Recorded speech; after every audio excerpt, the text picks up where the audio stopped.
How to be a top 1% badass alpha male leader at age 91. Michael McLean, brassballsvideos.com. I am an ex-professional hockey coach, ex-amateur championship hockey coach, turned 8-figure entrepreneur. I am a husband, a father, and a small business owner just like you. You can actually download a free copy of my brand new book at the link below, 5 Ways to Unfuck Your Life in the Next Month. It's my complimentary free gift to you in the description below. 22-page little book. Can be read in one sitting. A word of warning, my brand new book is not every entrepreneur's cup of whiskey. I wrote this book a few months ago for champions, not for chumps, for winners, not for whiners. So my mom and dad are turning 91 years young this year. My dad in September, my mom in early December. And this month, coming up actually next month in August, will mark the 1 year since they left their home of 51 years, the house that I was raised in with my younger brother and older sister. My parents built and lived in this home for 51 glorious years.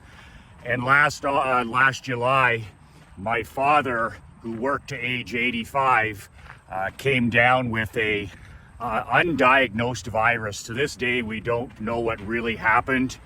And we almost lost my pop last July, a year ago. And it was to the point where my dad looked me in the face one day when he was in the intensive care unit and said, son, I'm a goner. And just thinking about that just makes me have a pit in my stomach. But we were that close to losing my dad last year at age 89, right before his 90th birthday. And thanks to the good Lord above and my dad's incredible iron will, his badass mentality, and all the people that surround him that love and support him, he came back from the intensive care unit, won his life back, and decided, okay, that's it. I'm not going to live out in the country anymore. I'm not going to be driving at night anymore. And decided, with my mom, of course, his queen by his side, decided that they were going to move into town 5 minutes from where Krista and I and Emery live. My brother also lives on this road. They rented a beautiful apartment on the top floor of this brand new retirement facility. And they've been living there for the last 11 months and I'm so happy to say, doing extremely well. But I wanted to tell you a personal story of something that happened this last weekend. There was a summer barbecue on the Saturday that was put on by the incredible owners of this facility, where all the families are invited. There's live music, hamburgers, hot dogs, and it's just an amazing social day where on a beautiful summer day, everybody can get together. We did some mini putt and some putting contest and just some great time. A lot of these people don't see their kids, right? We see our mom and dad every single day. I walk with them 20 minutes every day, but a lot of children, adult children, live, an hour away, 4 hours away, some of them in a different country. So these are the type of events that bring families together for a short period of time. So Krista, Emery, and I headed over there on Saturday. It was for 3 hours, and it just, after we spent 3 hours with my mom and my dad, I was driving home, and I just had to say to my wife and my daughter, that's how a man who is an alpha male, who is a top 1%er, who is a man who has lived a life of service, a life of significance, and because of service and significance, he's already built a life of legacy that is going to long outlive his human life. I said, that's how, God willing, any 91-year-old or 90-year-old thinks, acts, and behaves as a true leader. And what I mean by that is I've been going over since I got back from Naples in June, and my dad's health has improved with consistent nutrition. He's in a much better place than he was a year ago, a much better place than he was in the winter. He's eating well. There's lots of people to socialize with. He's playing cards. He's playing board games. I see him every day. We're exercising. We're walking. We're talking about business. And he's doing extremely well. And every day is a blessing for us, especially with them at this age. But I just watched the way my dad handles himself, how he walks around this retirement facility. And it's taken him only a few months. They say when you go into one of these retirement facilities or nursing homes, whatever you want to call them, it takes a year for the person to adjust.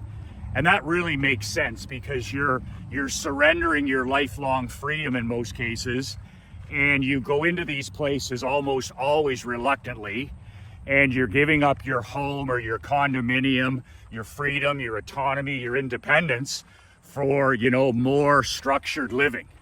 And usually it's because you've lost your health. So, my parents went in there reluctantly, but that's where the mindset of a champion, you see it in my mom and my dad, where they make lemonade out of every lemon.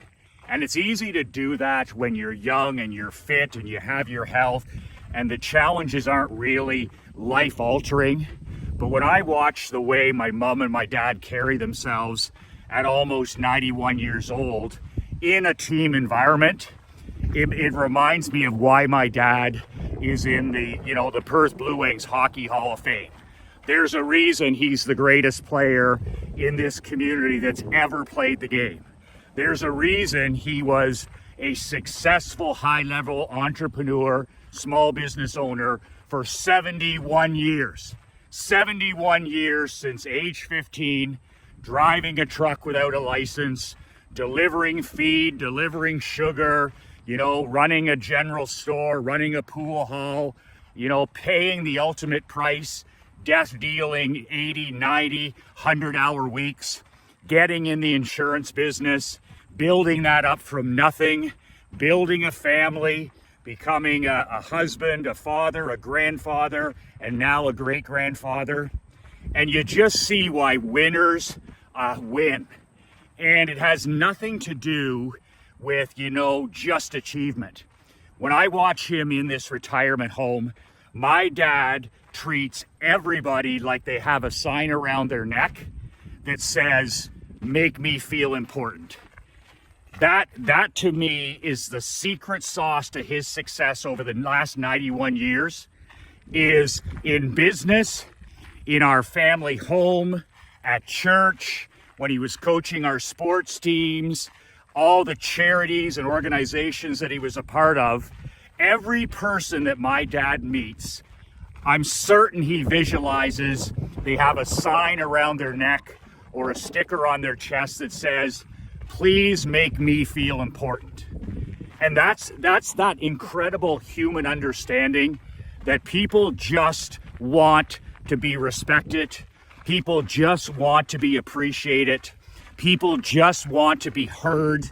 And people just want to feel important. If only for a second, if only for a minute. And my dad has that magnetic personality. I don't have it. I don't have it. I don't know anybody else that has what he has. He comes from absolutely nothing, abandoned at birth, adopted into a family with no entrepreneurship, solid parents and the whole deal. All he was given was an opportunity, but he didn't have any entrepreneurial role models or anything like this.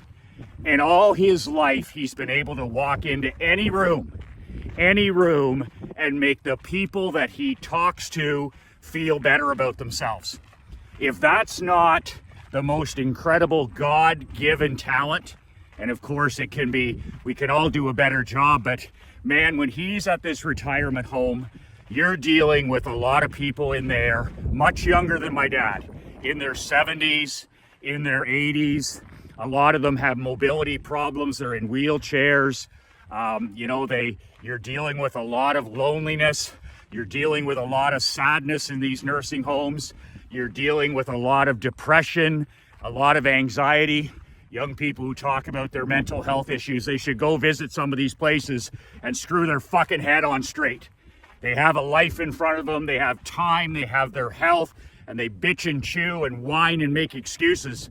All this, going in to visit my parents every single day just makes me have an incredible attitude of gratitude. I used to think, I had an attitude of gratitude, but going in there and seeing these people that, some people in their 70s and 80s, they can't walk.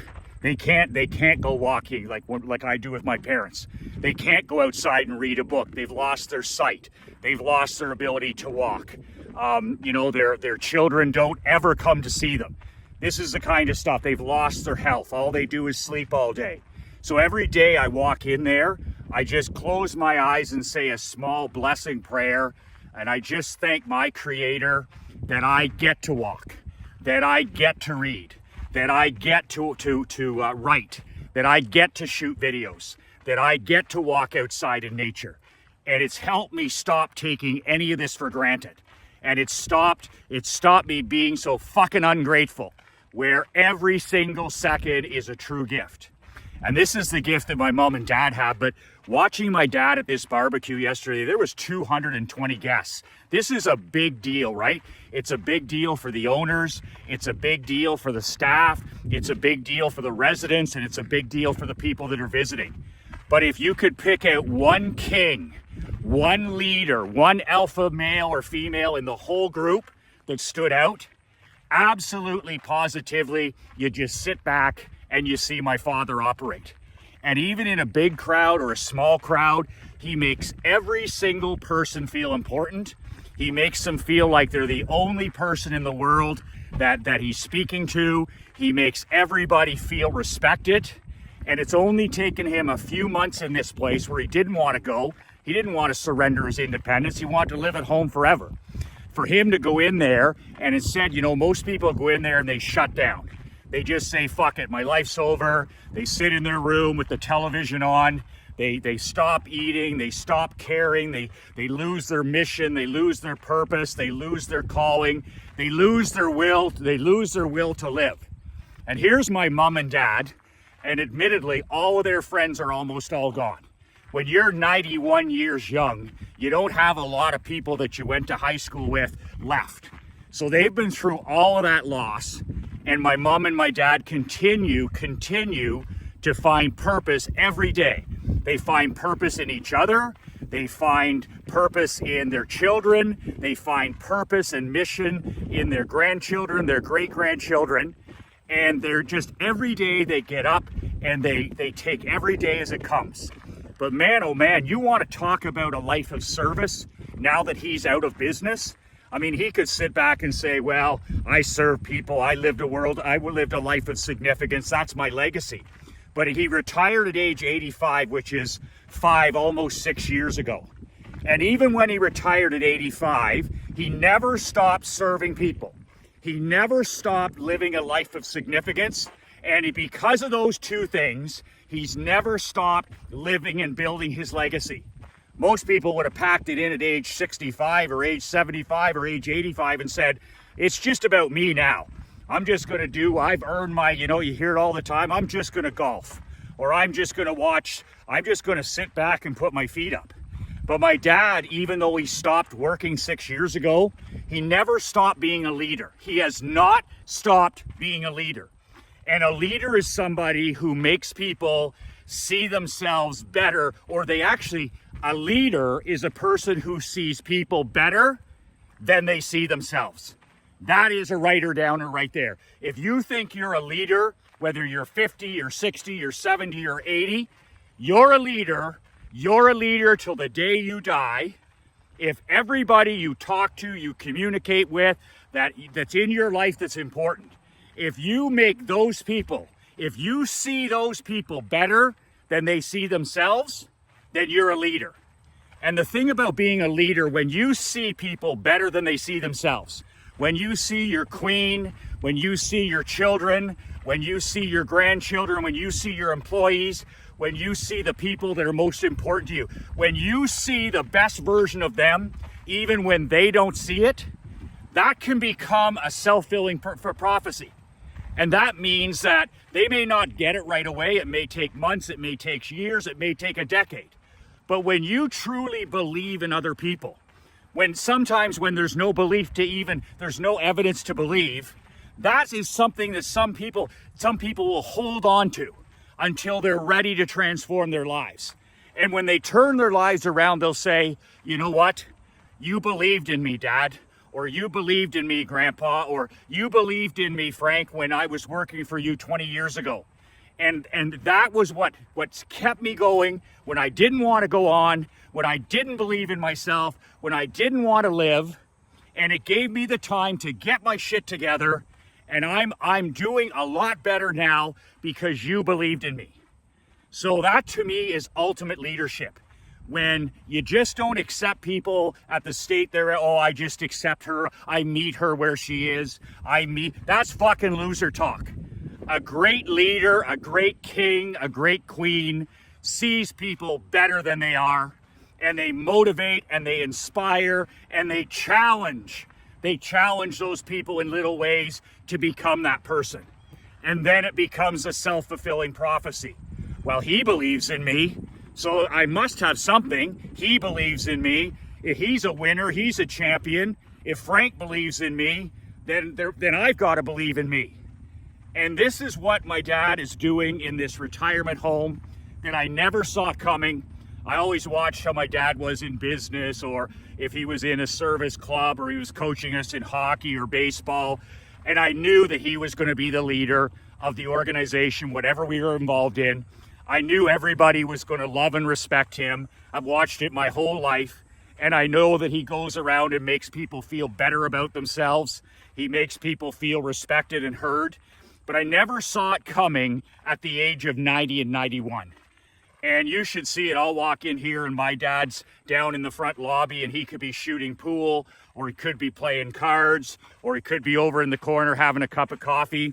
And it's almost like he's holding court with other people that need him that day. And it could be, you know, a lady who's lost her husband and she's alone and she's depressed and she's living in this place. Or it could be a staff member he's talking to who's having a hard day. Like, leadership is leadership.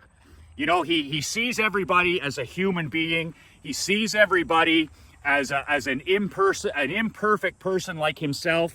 And they have a sign around their neck that says, please make me feel important. And he does that. And, you know, we're sitting there on Saturday listening to the music, and everybody's just sitting there in their chairs in the beautiful summer sun, and we're listening to this one-man band. And one of the staff from the restaurant where they eat every day, the kitchen staff, one of the hard-working kitchen staff, comes over, and the only reason I know that, she had her name tag. She walks over and she grabs my dad by the hand and she said, Frank, would you do me the honor of dancing to this song? Well, why do you think she did that? And this is an employee, right? And nobody's dancing. There is no dance floor. And the two of them, my dad says, absolutely. So he gets up, they go in front of the one-man band, and they do the old school dancing. Nobody dances anymore. My parents are incredible dancers. If Mark Andre, my business partner, can download the video, I'm going to put it in the link below, of my mom and dad dancing the other day at the retirement home on a Tuesday afternoon when they had some live music in.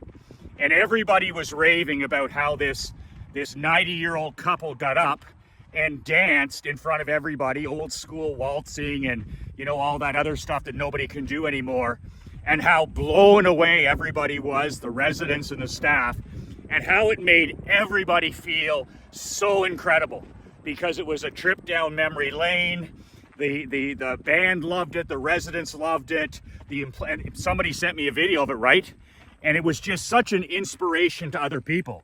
And then a few people got up and they danced. You have to understand, in these retirement communities, there's not a lot of couples because the women, in most cases, outlive the men. So you have so many women, in these retirement facilities that are by themselves for the first time. And they've lost their husband, they've lost their partner, and they're living in a strange place. So, you know, my dad makes all these people feel at home. He makes them feel safe. He makes them feel important. So they get up and they dance, and he comes back and he sits down, and he literally made that staff member's day. And he said to me the other day when I was dancing that she was going to ask me for a dance next time, and she did. And it's the most incredible thing to sit there and watch, you know, and she was so happy, and my dad was happy, and my mom was happy. And I'm like, if that's not how a king operates, then I don't know what. And, you know, he's in the putting contest there. He almost wins the putting contest at age 90. But it wasn't about that. It was about how he made the volunteers. He had everybody laughing. He was cracking jokes. He was making fun about himself. And everybody was laughing when my dad was competing in that contest. And that's the same way it is in every room. So, you know, it just pisses me off to no end when I deal with guys that are my age in their 50s, or guys in their 60s, or guys in their 70s. And they're like, well, Michael, you know, I feel that it's too late for me to, you know, to start a business, or it's too late for me to make money, or it's too late for me to get remarried, or it's too late. And it's just pathetic surrender. It's just fucking pathetic surrender. And I guess it's because I've never been around that. I've been around a man and a woman who are like, we don't know how long we're going to be here, but as long as we're here, we're going to have both feet on the gas pedal. We're not going to live like the 99% normies. We're not going to have one foot on the gas and one foot on the brake. We're not going to live lives of quiet desperation, because we only get one shot at this. And my dad says to me all the time, he's like, man, he goes, I never thought I'd work to 85, but I'm so grateful that I did. I never thought that I'd be in business for 71 years. I never thought I'd live to 90, he said at his 90th birthday. And now here he is, God willing, heading towards his 91st. But his mindset is actually getting even better. His leadership abilities are getting even better. And it goes without saying that I'm incredibly proud of my dad for his business accomplishments. I'm very proud of my dad as a husband, as a father, as a grandfather, as a great-grandfather. That almost goes without saying. But I do have to say, the way this man, with the love and support of my mom, the way he is conducting himself, his attitude, his thinking, his behavior, and the way he's leading in an environment I never even thought there was such a thing as leadership. I just thought everybody, you know, gave up on life. And here he is in there giving energy to people. You know, most people are time vampires and energy vampires in real life. And here he is. He has every excuse under the sun. Nobody would blame him for just going to his room, sitting there watching the ball game, and just that's it for me. I've done enough for everybody else. But instead, he's still being a leader. He's still being a giver. And, you know, I always say there's two types of people in this world. Okay, there's two types of people in this world. There's treadmill people and there's sofa people.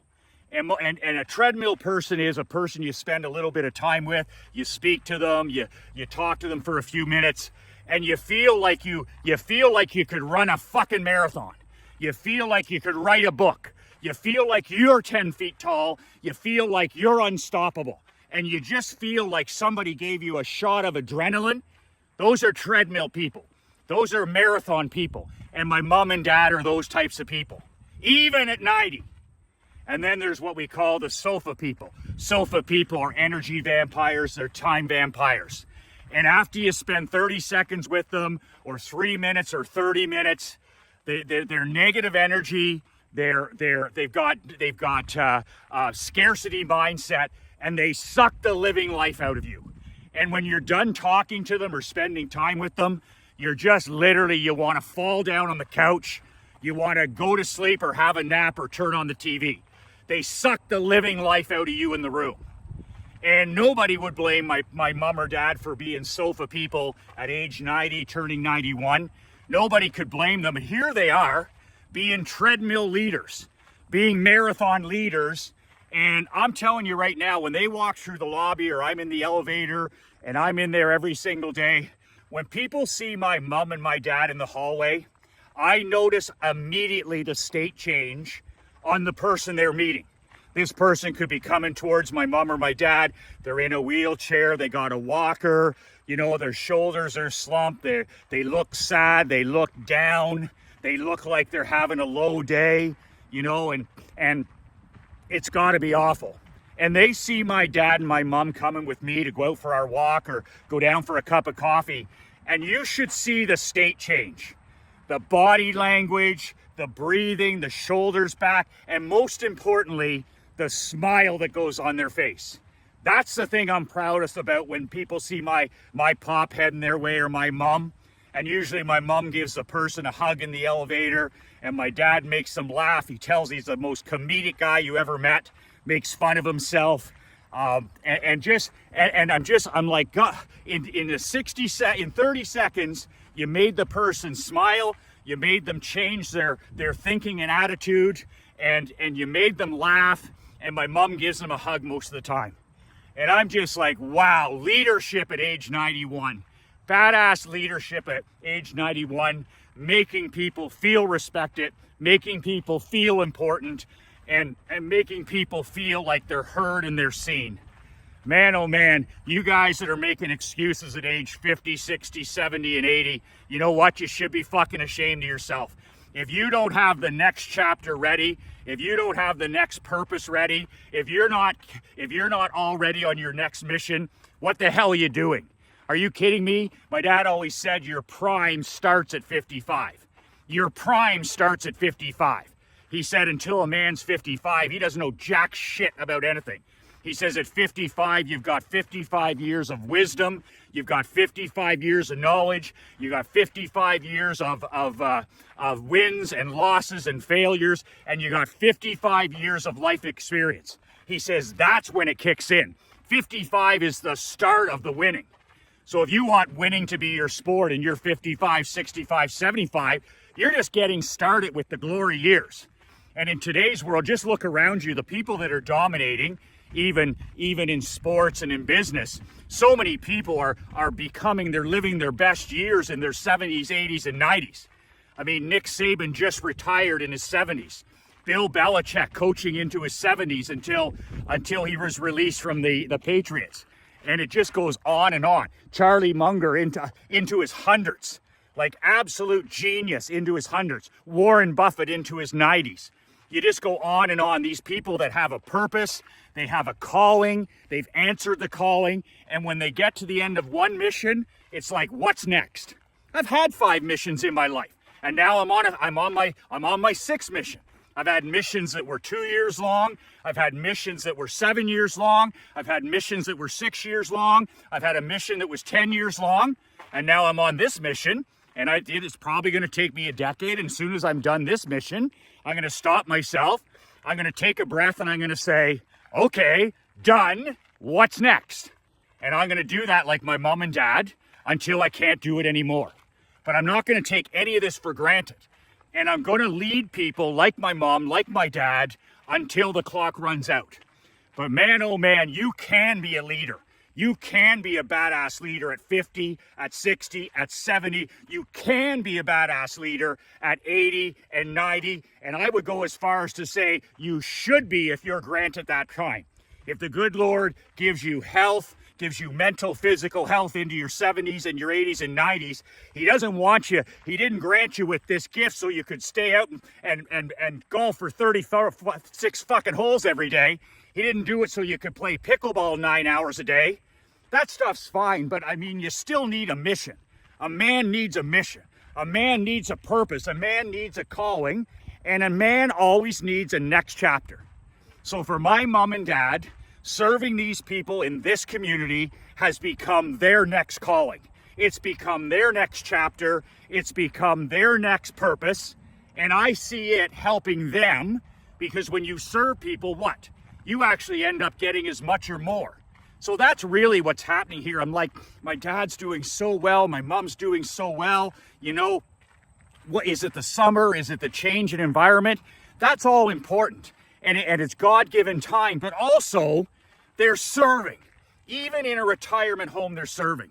Do you know what, when the staff, they give my dad meals and my mom meals, my dad says, he says, I give tips to the girls, and he says, boy, do they light up. He said, and I said, you give tips to the people because, everything in there is paid for by the month, right?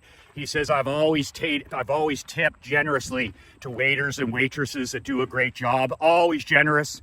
And he said, I need some more cash. I got to get my tips going out. These people treat him and my mom with such incredible respect, and it's a tough job working in that industry. And these people are bringing breakfast, lunch, and dinner in their facility, 300 meals a day. It never stops. These people are hardworking, salt-of-the-earth people. And my dad's like, oh, I always like to tip the waitress or the girl who does the waters or the girl that does the coffees. And he makes them feel important. And he makes them feel a little bit better about themselves. And he shows them that he has respect for what they're doing. That's leadership. That's leadership. And it doesn't have to be about tips or gratuity even. When he walks through the lobby, he never walks through the lobby. You know what I mean? Like, he's the same as when I saw Raymond Bourque and Guy Lafleur and Mike Ditka and Wendell Clark, and I had those guys and I was around those Hall of Famers. When they walk through a lobby or they walk through a restaurant or they walk through a coffee house, that place is never the same. Anybody that they come in contact with, they give energy. They're high frequency people, and they make everybody else feel a tiny bit better about themselves. That's leadership, and that's what my dad does. He'll walk through that lobby, he speaks to everybody, he smiles, he tells a little joke, he puts his arm around somebody. My mom does the same thing. They'll go over to the pool table. He'll make a joke. Everybody knows who he is, right? My dad was in business for 71 years in this tiny community. Everybody knows who he is, but he doesn't know who everybody else is all the time. So he said to me, son, that's why I treat everybody with ultimate respect. He said, you know what? I may not know them at my age, he says, but they all know me. And he says, when I walk up to somebody, whether it's outside or in the cafeteria or in the dining room or in the pool or in the lobby, and he says, I treat those people with respect. And he says, so many times they'll say, good, nice to see you, Frank, or whatever. And he goes, they know me. And he says, I don't always know them. So he says, I treat everybody with ultimate respect. So, if that's not a masterclass in leadership, right until I don't give a shit what age you are. This age stuff drives me crazy. Is it too late or whatever? Some of you guys got 40 fucking years left and you're wasting your time on your phone, whining, crying, making excuses when you're living in the greatest time in history to be alive, 2024. That's what my dad says. We're living in a world of abundance, opportunity, and wealth like never before in history. And you're worried about a fucking election in November. Are you fucking joking me? You literally can write your own ticket. You can literally create your own economy. You can literally build your own private society. There's no limits in 2024. But you gotta stop feeling sorry for yourself, and you have to stop listening to the normies in your life who tell you, oh, you're turning 60 or you're turning 65. Are you gonna retire? To retire is to expire. To retire is to expire. Real men never retire. Never retire. They may retire from that specific job or that specific career, but they're on to the next thing. How can I serve more people? How can I live a life of significance? How can I build my legacy? Real men don't talk about retirement. Real kings and lions and badasses, they don't talk about retirement. They talk about the next mission. They talk about the next calling. They talk about, what's my purpose now? What's my purpose now? I've got more experience than I had before. I've got more losses, more failures. I've got more wisdom. Who can I serve? And you do that and you do that and you do that until you can't do it anymore. And that, my friend, is a badass life well lived. And then when you meet your maker, I meet my maker at the end, and he says, I gave you all this wealth, all this abundance, all these opportunities. What'd you do with it? I want to be able to say, you know what? I didn't just make a few bucks or run a couple of companies. I want to be able to say, I help people. I serve people. I did what I could to change the direction of people's lives, and I took my failures and my mistakes and my shortcomings and my wisdom, and I shared them with other people to make their lives a little bit better. I respected people. I saw people better than they saw themselves, and that's what I did with the gift of my life. I'm doing a master class this Thursday at 10:59. It's free. There's nothing to buy. I've never done one of these before, but I want to share with you the top 10 marketing and money-making ideas I've used this year. This is a record year for us, the first 6.5 months. We didn't make any money the first couple years. And now we've hit it to $1 million two-person company. I want to share with you this Thursday the 10 things that you got to get going in your business and in your personal life before the election in November. Okay, these are 10 things that I'm using. They're not anybody else's stuff. I didn't swipe them from anybody else, but 90 minutes. If you're serious, you can sign up below at brassballsmasterclass.com. The link is below, brassballsmasterclass.com. If you're not serious, if you're one of these iPhone junkies or you're suffering from TikTok brain and you're looking for shortcuts or quick fixes, stay the fuck away from me. Okay, I want men that want to serve other people. I want men that want to live lives of significance. I want men that want to build legacy that outlives their human life. If that sounds like you and you're not done at age 50, you're not packing it in at age 60, you're not taking a knee at age 70, then get your ass on this master class this Thursday, because I'll take you to fucking school with these 10 things. You're not going to hear these from Tony Robbins or any other of these gurus and experts on anti-social media. These are the 10 things that we're doing as a small business owner, in my private life, in my professional life, to make all kinds of money, to build it to $1 million company. It's taken almost 5 years. Didn't happen overnight. I'll share all 10 of these secrets with you this Thursday at 10:59 a.m. Eastern Standard Time. All you have to do is click the link below, brassballsmasterclass.com, and that is it. Like my dad says at age 90, almost 91, son, the best is yet to come. The best days are yet to come. And if you believe anything different, you're a normie chump. You're a normie chump if you get washed up in all this negativity and all the news and all the politics. It's designed to bring you down. It's designed to make you sad. It's designed to make you weak. It's designed to make you sedated. And if you fall for that stuff, you're a fucking bootlicker. Head the other way. Do the top 1% and become a badass. Be a leader when you're 60, 70, 80, and 90, and serve other people and take that other stuff and just get that toxic rat poison out of your life. I'll see you this Thursday, 10:59 a.m. Be early, brassballsmasterclass.com. That, my friend, is how you can be a badass leader, badass king at age 91. 2 words that changed my life, 2 words that'll change yours. Be relentless.